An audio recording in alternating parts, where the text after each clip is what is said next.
Di sini kami akan mempraktikkan sebuah hukum fisika di bab fluidas statis, yaitu hukum Archimedes pada 3 buah telur. Bunyi hukum Archimedes adalah suatu benda yang dicelupkan sebagian atau seluruhnya ke dalam zat cair akan mengalami gaya ke atas yang sama dengan berat zat cair yang dipindahkannya. Contohnya adalah kapal yang bisa terapung di laut. Untuk alat dan bahannya, di sini kita perlu sendok, garam, 3 butir telur, 3 buah gelas plastik, dan juga air. Pertama-tama, tambahkan garam dengan jumlah yang berbeda di setiap gelas. Pada gelas pertama, biarkan air di dalam gelas tanpa garam.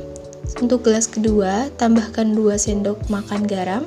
Dan untuk gelas ketiga, 4 sendok makan garam.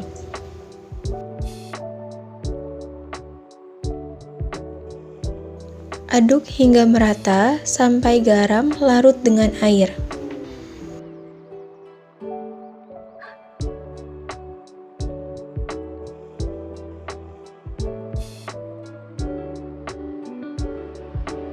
Lalu, lihat reaksi pada telur yang dicelupkan pada air dengan kadar garam yang berbeda.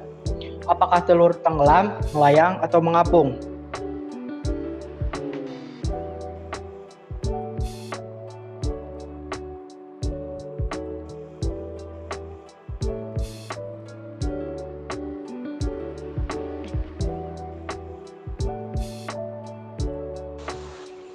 Terlihat gelas 1 tanpa garam, telur tenggelam, gelas kedua 2 sendok makan garam, telur melayang, dan gelas ketiga 4 sendok makan garam, telur mengapung.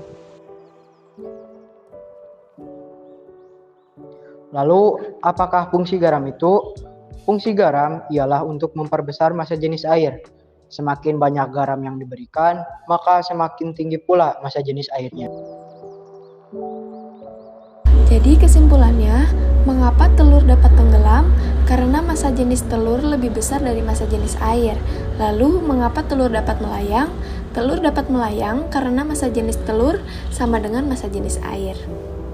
Dan yang terakhir, mengapa telur dapat mengapung?